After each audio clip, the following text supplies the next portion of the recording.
Capturing moments, যেখানে আমি আমার জীবনের কিছু অভিজ্ঞতা, কিছু মুহূর্তগুলোকে ক্যাপচার করছি। আর সেগুলো অবশ্যই ভালো মুহূর্ত, ভালো অভিজ্ঞতা। আজকে আমি তোমাদের সামনে চলে এসেছি আমার জীবনেরই সেরমই একটা অভিজ্ঞতা তোমাদের সাথে শেয়ার করতে। সেটা আমার খুব কাছের, ভীষণ ভালো লাগার। আগের বছর জুলাই মাসেই, এখন তো জুলাইয়ের এন্ড হয়ে গেছে। তো আগের বছর জুলাইয়ের মিডলে আমরা একটা জায়গায় ঘুরতে গেছিলাম। এখন তো সবাই জানো বর্ষাকাল চলছে, ভীষণ বৃষ্টি হচ্ছে চারিদিকে। তো আগের বছর জুলাই মাসের মিডলে আমরা যে জায়গাটায় ঘুরতে গেছিলাম, সেখানকার বর্ষা এনজয় করার জন্যই গেছিলাম, বৃষ্টি দেখবো বলে।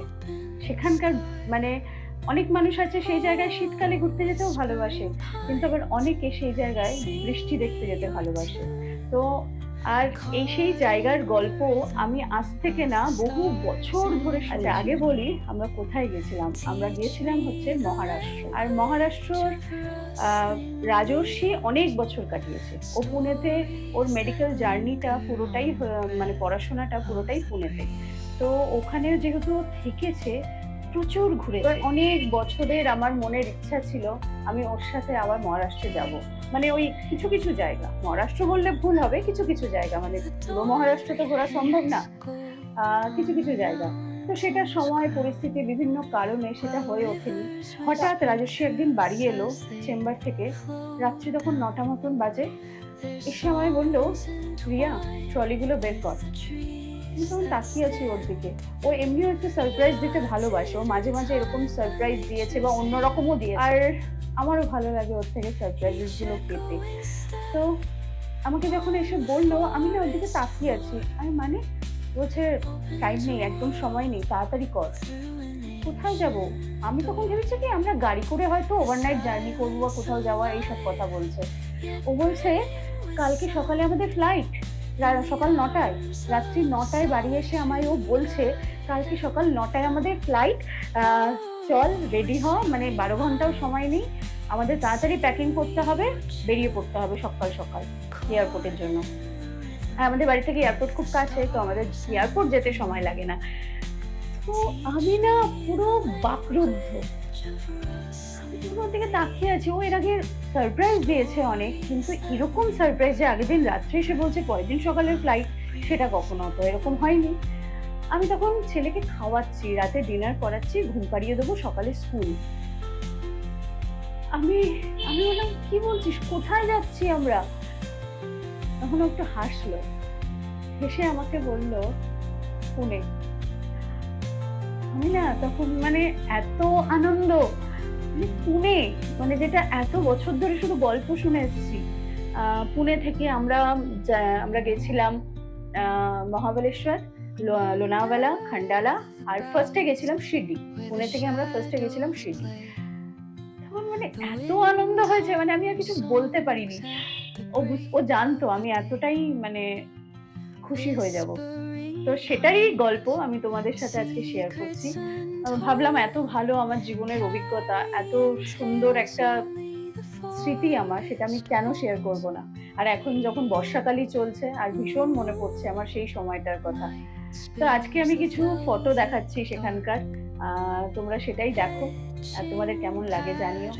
আর যেটা হচ্ছে, আমরা হঠাৎ করেই চলে গেছিলাম, কোনো কিছু প্ল্যান না করে, কোনো বুকিং না করে, শুধু ফ্লাইট আর গাড়ি বুক করেই আমরা বেরিয়ে গেছিলাম। মানে রাজস্বী সে আগের দিন সন্ধ্যেবেলাতেই সব প্ল্যান করেছে, পরের দিন সকালে আমরা বেরিয়ে গেছি।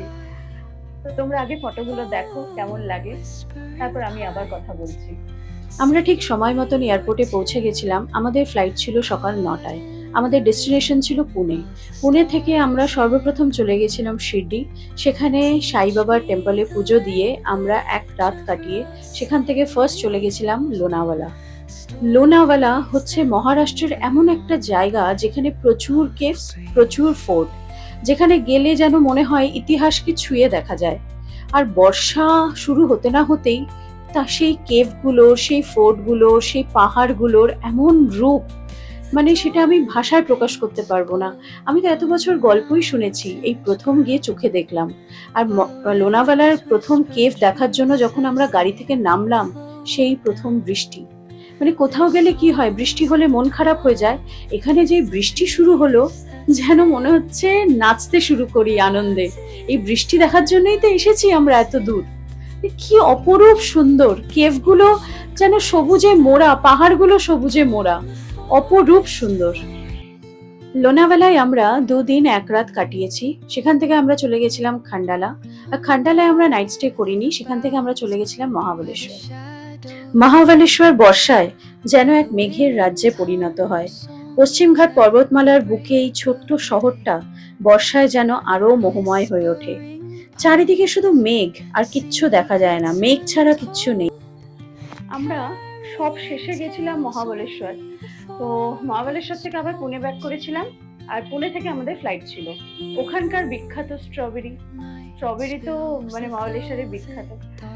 তো মানে কি বলবো, কত বলবো, বলতে গেলে অনেক কথা বলা হয়ে যায়, মানে মনের কথা বলতে বসলে। তো আজকের ভিডিওতে এই অবধিই থাক। আমার ছোট্ট একটা অভিজ্ঞতা, খুব ভালো একটা স্মৃতি তোমাদের সাথে শেয়ার করলাম। আর তোমাদের যদি কিছু ভি ইনফরমেশন লাগে মহারাষ্ট্রের কিছু কিছু জায়গায়, এই যেই জায়গাগুলো আমি ঘুরতে গেছি সেই জায়গাগুলোর সম্বন্ধে, বা রাজস্বীতে অনেক জায়গা ঘুরেছে, ও অনেকটাই জানে, তোমাদের যদি কোনো ইনফরমেশন লাগে, বা এই মনসুনে যাওয়াটা সেফ কিনা, বা ওখানকার হোটেল প্রাইস কিরকম, আমরা কিরকম হোটেলে ছিলাম, বা কিরকম বাজেট হতে পারে মানে এই ঘুরতে যেতে, তো তোমরা আমাকে কমেন্ট করো, আমি তোমাদেরকে জানানোর চেষ্টা করবো। তো আজকের ব্লগটা এই অবধিই থাক। তোমাদের কেমন লাগলো অবশ্যই আমাকে জানিও, আর কিছু ভালো লেগে থাকলে অবশ্যই সাবস্ক্রাইব করো। বাই।